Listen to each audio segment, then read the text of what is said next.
Hello and welcome to the GameGrin Weekly News Roundup. My name is Dominoid, and if you like games, then you are in the right place because that is exactly what we are talking about here. If you like trains, then you might want Mr. PSB or Tomscar.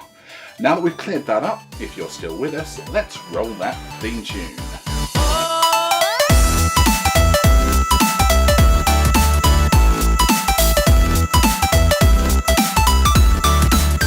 First up, in a week that saw the apricot-faced, tiny-handed President of the United States visit the UK to try and grab some international, Part-Time Monkey decided to even things out a bit by releasing their new game, Ball Grabbers.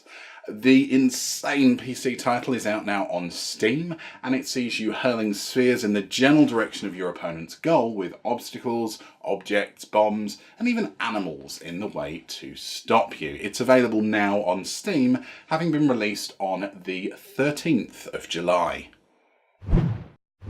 Altogether more serious was the latest trailer for Darksiders III, and this was pretty hot property. That's not just because it is looking excellent, but there was also more fire than London in 1666.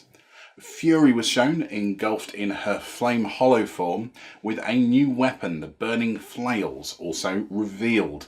With these adornments, Fury can pass through fire unscathed. She can execute some rather explosive finishing moves and gain a whole new set of attacks. The game is coming to the PC, Xbox One and PS4 all together on the 27th of November. Also receiving a new trailer was Monster Hunter World, with the Behemoth update being revealed. Now, Monster Hunter World is getting a whole bunch of new monsters to hunt in this update, and they're not just the sort that we're used to seeing, with Moogles and Kaluyakus shown in the new trailer, as well as Cactuars. The previously announced crossover with Final Fantasy is underway. These new characters come as part of the impending update, which is due on the 8th of August, and we got a sneaky peek at it this week in the form of both a new trailer and a Capcom live TV stream on the morning of the 15th of July. Here's a quick question for you viewers. What is better than giant robots? Why, giant robots punching each other in the face, of course. And that is exactly what they do in Modus Games' upcoming title, Override Mech City Brawl. With 1v1, 2v2 and free-for-all 4-player brawls, you will get to join a cast of colourful mechs as they battle it out to see who is the very best mechanical punching machine. There's also a co-op mode where you and your friend can team up to control different parts of the same mech. The game will be out on the 4th of December on PS4, Xbox One and PC, and there's an open beta scheduled for the 10th of August running until the 12th. From brand new IPs now to the resurrection of an old favourite.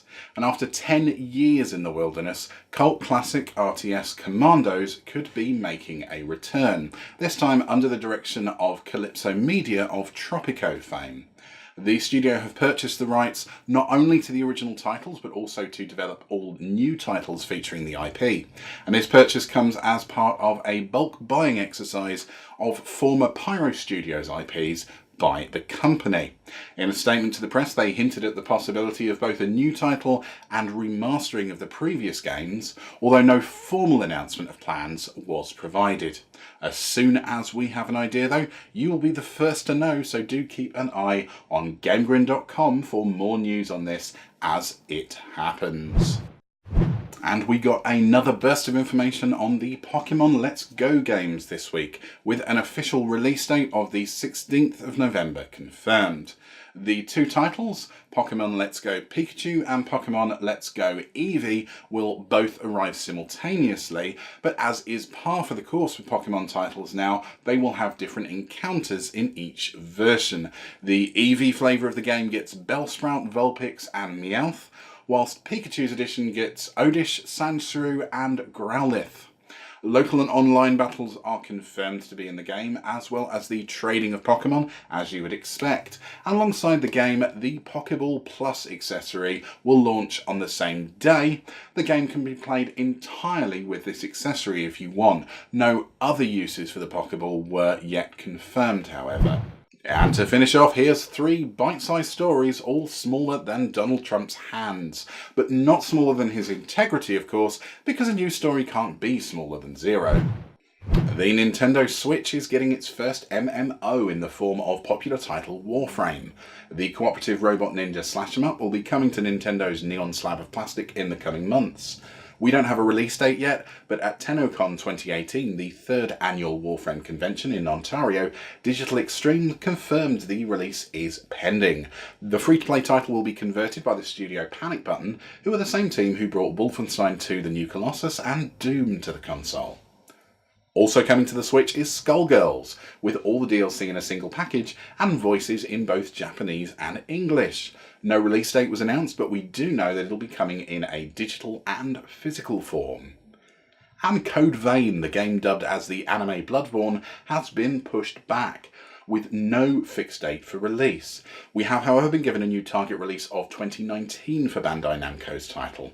The delay also means that the title isn't being shown at Gamescom 2018, as the developers make some tweaks following feedback from fans at Anime Expo and E3.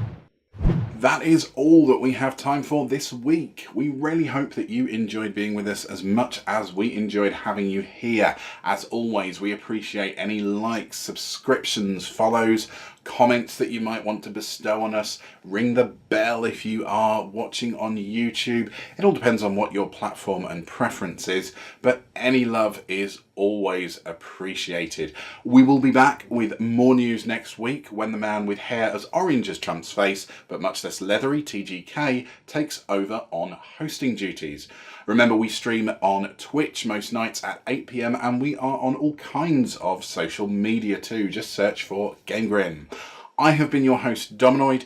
This has been the GameGrin Weekly News Roundup, and I will see you again soon. But until then, game on.